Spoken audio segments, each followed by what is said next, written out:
সামনে কিছুদিন পরে আসতে চলেছে ইলেকশন।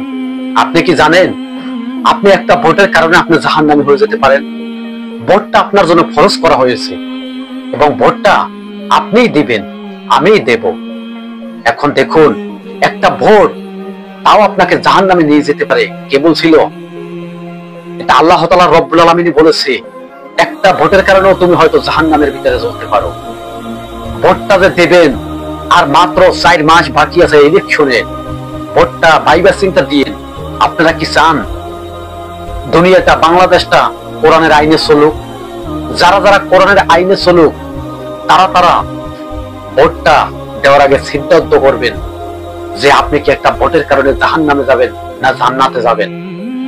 আপনাদেরকে ভেঙে আর বলতে চাই না, জনগণের মুখের কথা, যেখানে জনগণ বলছে গণভোট দেওয়ার জন্য, কিন্তু একদল মানুষ বলছে তারা গণভোট দিতে রাজি নাই। কেন রাজি নাই? আসুন প্রকাশে খেলা খেলুন।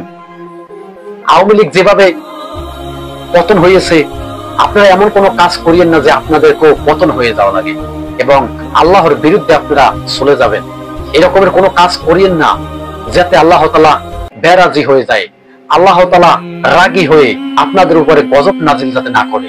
আজকে দেখুন, বাংলাদেশটাকে হাজার হাজার মানুষের রক্তের বিনিময়ে এই বাংলাদেশ স্বাধীন করা হয়েছে, আর এখন এই বাংলাদেশটাকে দিয়ে ষড়যন্ত্র করছি। এই সমস্ত ষড়যন্ত্র বাদ দেন।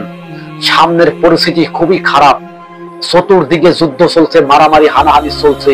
এটি সেই শেষ জমানা। মারামারি হানাহানি, এগুলো হত্যাকাণ্ড, এগুলো চলবে।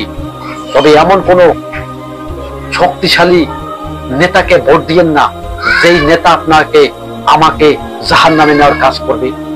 আজকে দেখুন, হুজুর মাওলানারা কি কোনোদিন কি তারা কি পাপের কাজ করতে পারে? কখনো না।